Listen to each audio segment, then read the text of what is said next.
Olá, meu nome é Eduardo e hoje irei apresentar uma análise sobre um artigo que se enquadra no assunto matrizes energéticas. O artigo analisado possui como título em tradução livre Determinação das emissões de gases de efeito estufa, GEE, em uma matriz energética sustentável por meio de análise de cenários. Estudo de caso em zonas áridas com alto risco hídrico. Bom, os autores introduziram a ideia de uma matriz de energia sustentável como objeto de estudo de caso, estimando as emissões de dióxido de carbono equivalente por megawatt de energia consumida. Os dados de fundo indicam que a referida matriz analisada no trabalho é frequentemente fornecida com uma matriz convencional nacional. O teste de hipótese, feito posteriormente, confirma essa suposição. O coeficiente de variação é determinado a fim de observar o comportamento do CO2 de acordo com a participação da matriz de energia sustentável.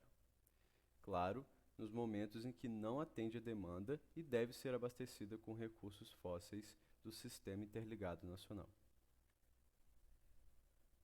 Nesse estudo, espera-se determinar o impacto do consumo de energia nos diferentes setores, tomando como indicador as emissões do GEE, gases do efeito estufa, a partir de uma matriz energética sustentável, com fontes de origem renovável. Os esforços para reduzir as emissões do GEE, através do Acordo de Paris de 2015, visam a diversificação das matrizes energéticas dos países do mundo, para reduzir a proporção de recursos fósseis não renováveis utilizados na obtenção de energia.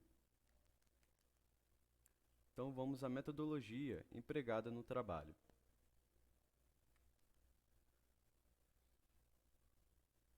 A começar pela descrição das matrizes energéticas, sendo sustentável e convencional.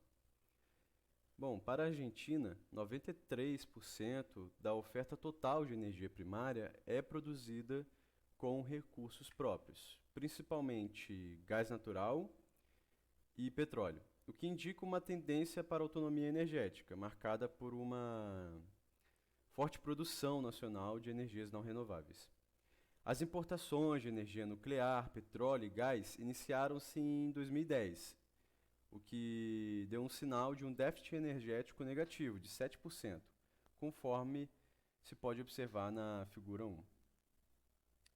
Logo, a matriz energética em estudo está localizada na província de San Juan, onde há uma alta participação de energias renováveis, que compreende 85% de sua matriz energética em energia de origem hidrelétrica, 8,4% de origem solar e 5,8% de origem térmica, gás natural ou diesel.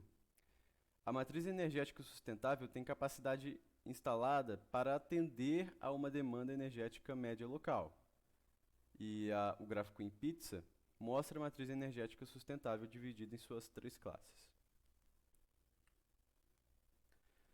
Com essas evidências, é proposto um teste de hipótese, a fim de determinar se é possível que a matriz energética sustentável, em um estudo, gere energia abaixo dos valores teóricos, cujo potencial de geração chega a 182 milhões de toneladas equivalentes de petróleo por ano de origem hidrelétrica. A amostra de hidrelétrica de Los Caracoles, no período de 6 anos, é usada como um plano de fundo, como pode ser visto na tabela 1. Pode-se inferir que os fatores hidrológico-ambientais que afetam a geração de energia hidrelétrica em Los Caracoles afetam também as demais barragens da área considerada, por se tratar de um sistema alimentado pela mesma bacia do rio São Juan. Na tabela 2, intervalos de variação de geração de energia são determinados para cada barragem, e seus valores em milhões de toneladas equivalentes de petróleo.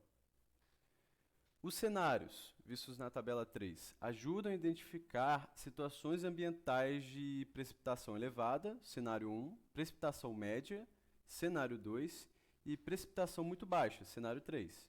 Cada cenário indica a quantidade de energia produzida pela planta, bem como o diferencial oferta-demanda do balanço total de energia.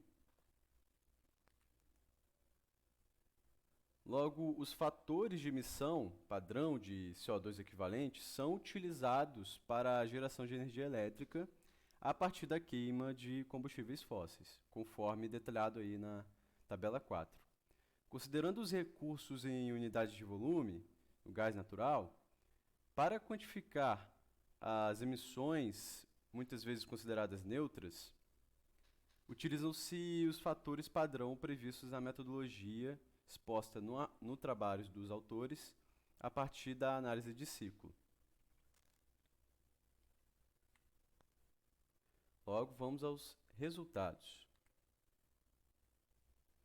Bom, como menos hidroeletricidade é produzida na vazão do rio São Juan, a demanda local depende em maior medida do sistema interligado nacional, ou seja, o que aumenta o valor médio de seu fator de emissão de gases de efeito estufa, por se tratar de uma matriz energética convencional. A proporção é de 67% de fontes não renováveis. Pode-se observar na tabela 5 que o fator de emissão varia de acordo com a disponibilidade de cada recurso. No caso do setor industrial, o consumo de energia é função de variáveis econômicas, macro e micro, e tecnológicas. Mas no caso do setor residencial, o consumo depende principalmente das características urbanas, do parque edificado e da interação das unidades de habitação contra o clima e os hábitos do usuário. Na figura 4, mostra as emissões de gás de efeito estufa derivadas do consumo de energia por setor, para cada cenário e cada ano. No caso residencial, 44% e industrial, 33%. Em qualquer um dos três cenários, 1, 2 e 3, o impacto dos setores locais de emissões do gás de efeito estufa observam ou mostram, o maior consumo de energia.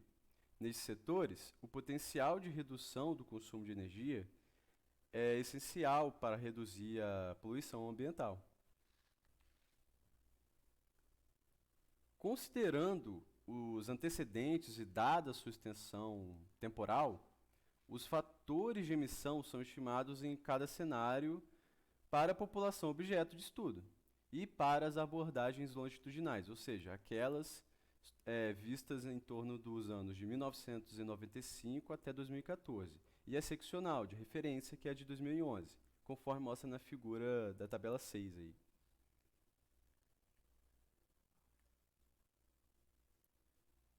E aqui na figura 5, o gráfico dos níveis de emissão dos gases de efeito estufa mostra o consumo anual de energia per capita medido em toneladas de CO2 equivalente, observado. Logo, eles fornecem padrões nacionais de emissões anuais, que variam aí em torno de 0,08 a 2,03 toneladas de CO2 equivalente. Os valores dessas normas são obtidos a partir do fator de emissão para o consumo, com base na matriz energética nacional, estimado em torno de 0,38 toneladas de CO2 equivalente por megawatts.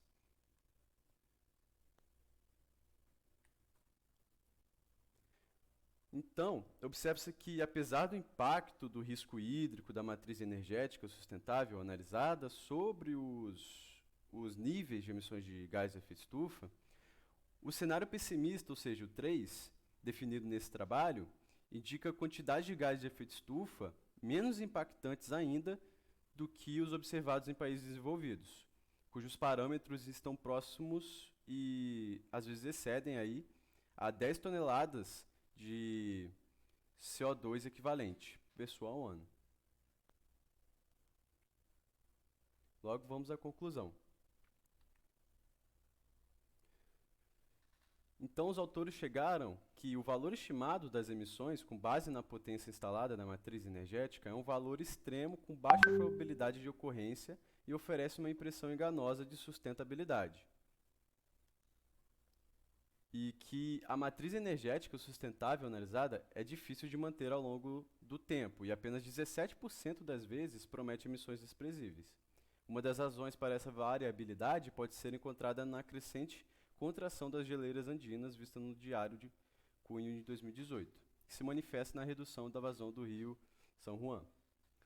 Os resultados obtidos, então, através dos métodos estatísticos de testes de hipótese, permitem estabelecer interferências sobre a população, verificando que a matriz energética sustentável gera energia hidrelétrica abaixo da média esperada. Termino aqui minha análise literária e meu muito obrigado.